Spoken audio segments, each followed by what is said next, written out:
అవసరత దేవుడెందుకు తెలిపాడు. ఆడ జన్మ మనిషికి అర్థమైందా?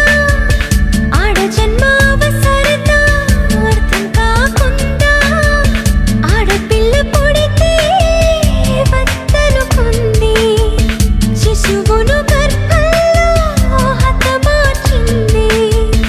ఆడ జన్మను మనిషి ఆడ జన్మ అనుకుంది, అర్థమే లేకుండా అంతమొందిస్తుంది. ఆడ జన్మను దేవుడెందుకు చేశాడు?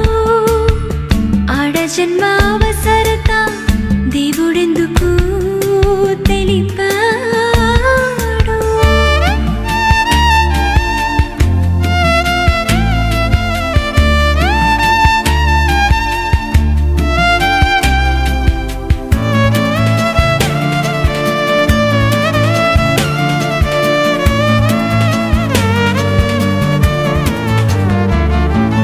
ప్రతి 1000 పురుషులకు ఆడవారి సంఖ్య గణనీయముగా తగ్గిపోయినదిగా.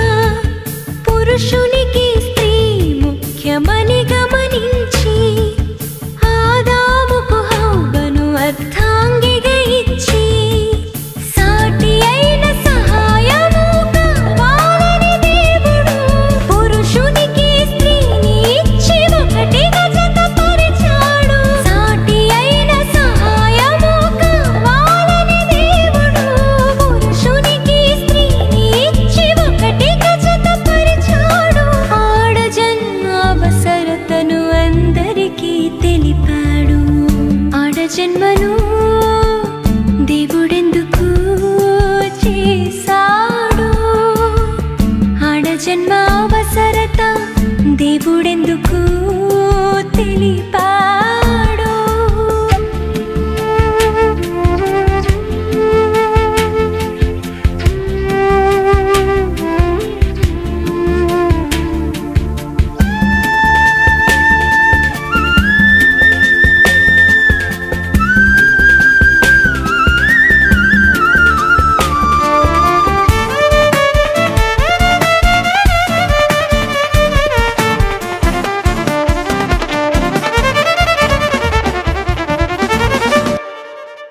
పెళ్ళైన దంపతులు ప్రతి ఒక్కరూ పిల్లలు కావాలని అనుకుంటారు.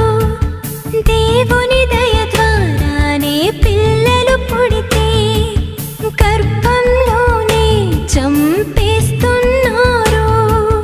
పుట్టిన వారందరూ పురుషులు అయితే పురుషులకి లోకంలో స్త్రీలే కరువుతారు.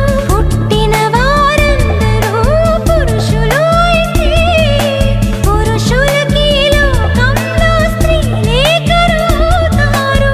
ఆడ జన్మకు బ్రతికే అర్హతనే ఉండదు. ఆడవారిని బ్రతికించి కాపాడండి. పురుషులతో సమానముగా పోషించండి.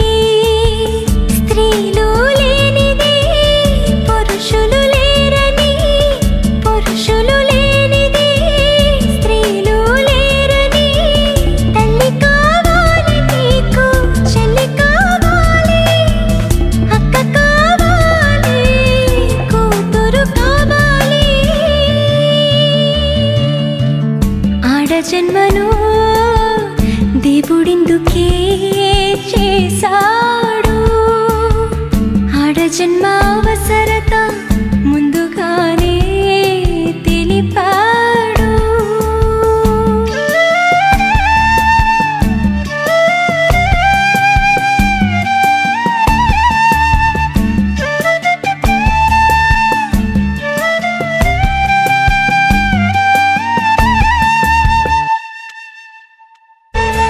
ఆడ జన్మను దేవుడెందుకు చేశాడు?